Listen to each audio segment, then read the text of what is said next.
Did you know that a single decision involving the Strait of Hormuz can affect fuel prices worldwide within just a few days and even trigger a global crisis? Now let me ask you, is this decision already being considered right now behind the scenes between the United States and Iran? Before we continue, make sure to like the video and subscribe to the channel, because here you understand what's really happening behind the news without exaggeration and with clear analysis. And what you're about to hear could completely change the way you interpret this possible return of war. Iran responded directly to the United States and stated that if the conflict resumes, the attacks will be long and painful.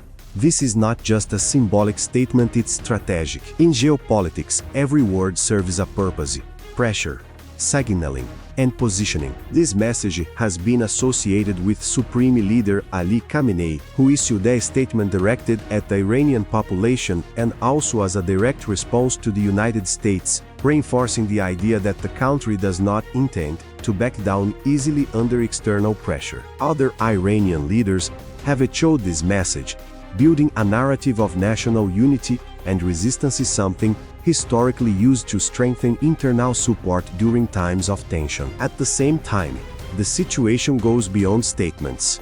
There are diplomatic movements happening in parallel, which completely changes the level of analysis. Vladimir Putin, after meeting with Iran's foreign minister, stepped more directly into the geopolitical arena and presented a proposal to former President Donald Trump involving uranium, one of the most sensitive points in the relationship between Iran and the West. This shows that the conflict is not only military, but also strategic, involving energy, security, and global influence. Iran, in turn, has officially reinforced that it has the capacity to respond and is prepared for prolonged attacks. At the same time, a statement from the Iranian Revolutionary Guard reaffirmed its strategic control over the Strait of Hormuz, challenging the narrative that the country has no alternatives in the face of US actions.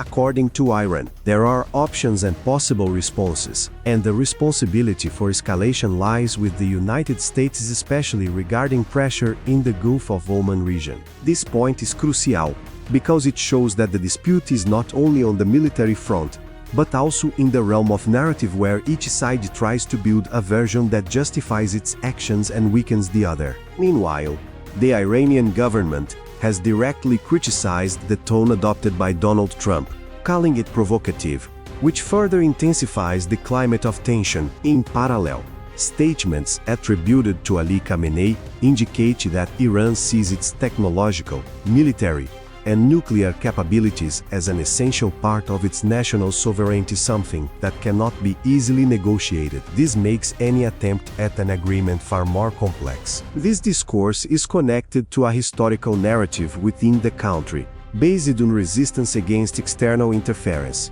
It strengthens internal support and reduces room for political concessions. When a country builds this kind of narrative, any retreat can be seen as weakness, making negotiations even more difficult. And this is exactly where the situation becomes more dangerous. Both sides are under pressure internally and externally, creating an environment where rational decisions can be replaced by short-term strategic moves. On the diplomatic front, mediation attempts are emerging. Vladimir Putin appears as a possible intermediary by proposing discussions involving Iran's enriched uranium, potentially under international supervision. However, Iran has already signaled that it does not intend to give up this resource, which it considers strategic for its security and regional influence. On the American side, Donald Trump indicated that the priority remains in other areas, suggesting there is no immediate urgency for a final agreement, keeping the deadlock in place. As a fiery now for a ECG, all warriors, suggesting there is for a final agreement keeping the deadlock in place. This type of situation, where there is dialogue but no real progress, is one of the clearest signs that the risk of escalation remains. Because when neither side is willing to concede, conflict tends to drag on or even intensify. And when you combine all these factors, direct threats, diplomatic movements, narrative disputes, and lack of concessions. The result is a high-tension scenario with a tendency toward instability. This doesn't mean war is inevitable, but it does mean that the path to avoiding escalation is becoming increasingly narrow. Now let me ask you something. Do you believe this situation can still be resolved through negotiation? Or are we heading toward a new level of global conflict from the moment a threat stops being just a statement and starts being repeated by different authorities? It gains much more weight on the international stage, and that is exactly what is happening now between the United States and Iran. What could also be seen as isolated rhetoric begins to gain consistency when multiple figures within the Iranian government reinforce the same line of thought, creating a solid narrative of strategic positioning. And this doesn't happen by chance. In geopolitics, repetition is a powerful tool for shaping global perception. Meanwhile, Vladimir Putin's role becomes even more relevant. By stepping in as a potential mediator, he not only tries to reduce tension but also positions Russia as a central player in resolving the conflict, increasing its global influence. At the same time, this mediation is not simple, because it involves one of the most sensitive issues between Iran and the West: the nuclear program. Iran has made it clear it does not intend to give up its nuclear capability, while the United States continues to push for limitations. And this is exactly where negotiations stall. For one side, giving it up means losing strategic power. For the other, allowing it means accepting greater risk on the global stage. This creates a situation where no quick solution is possible. Meanwhile, control of the Strait of Hormuz remains one of Iran's main pressure tools, because this region is vital to global energy flow.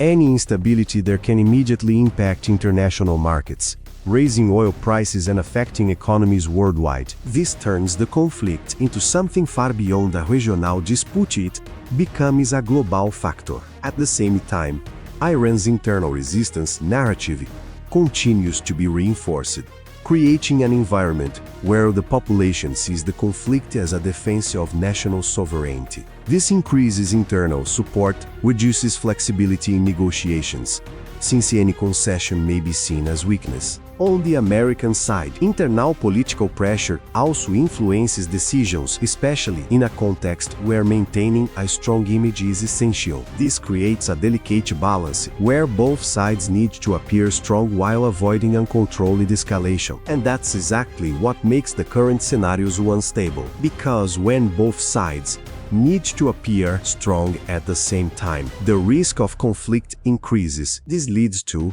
an important point. Many wars don't start because someone wants them to, but because no one wants to appear weak. That's one of the biggest dangers in situations like this. And now that you understand this scenario better, it becomes clear that what's happening goes far beyond simple political statements. We're talking about a complex game, where every move is calculated and every word has real impact. When we put all these elements together, one thing becomes clear. The world is facing a moment of high tension where small decisions can lead to massive consequences. Thus movies como mentions, plângenes pelo ser, the worms, the worst is facing, imarins, excessum warcephalus. Places can lead to marring, to lazy conservers. What to ours? This is cellus, neither temens. There is still no confirmation that a large-scale, direct conflict is inevitable, but there are also no clear signs of a quick resolution. What we do have is a scenario of continuous pressure, where both the United States and Iran maintain firm positions and show little willingness to make significant concessions. The presence of Vladimir Putin as a mediator adds another layer of complexity, involving broader strategic interests that go beyond just these two countries. At the same time, control of the Strait of Hormuz remains a central factor, as it represents one of Iran's greatest leverage points on the global stage. Meanwhile, internal resistance narratives strengthen Iran's position, making any retreat more difficult. On the American side, the need to maintain a strong image also limits options, creating a prolonged deadlock.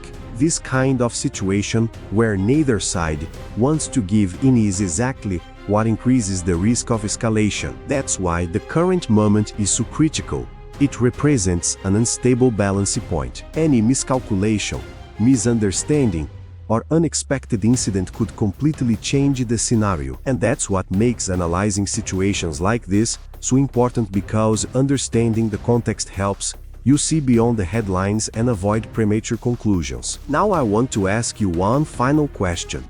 Do you believe we are still facing a pressure strategy that can be resolved diplomatically? Or do you think the world is heading toward a new large-scale conflict?